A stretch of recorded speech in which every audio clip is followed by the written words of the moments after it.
అందరికీ. నేను YouTube channel start చేసినప్పటి నుండి గులాబ్ జాములు చేయడం అయితే రెండోసారి. ఫస్ట్ సారి చేసినప్పుడు వీడియో తీశాను, ఫుల్ వీడియో అయితే.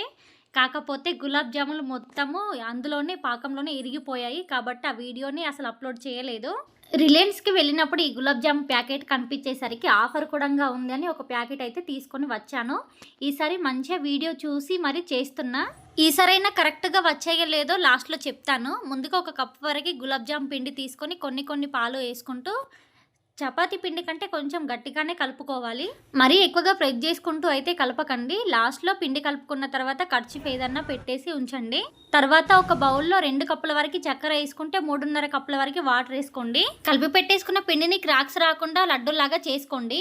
తర్వాత ఒక కడాయిలో డీప్ ఫ్రైకి సరిపడా ఆయిల్ తీసుకొని వీటిని మంచి కలర్ వచ్చేంత వరకు ఫ్రై చేసుకోండి. వేడివేడిగా ఉన్నప్పుడే పాకంలో వేసుకోండి. ఒక అర్ధగంట తర్వాత ఓపెన్ చేసి చూసినప్పుడు విరిగిపోకుండా ఉన్నాయంటే మనకి పర్ఫెక్ట్‌గా కుదిరినట్టు.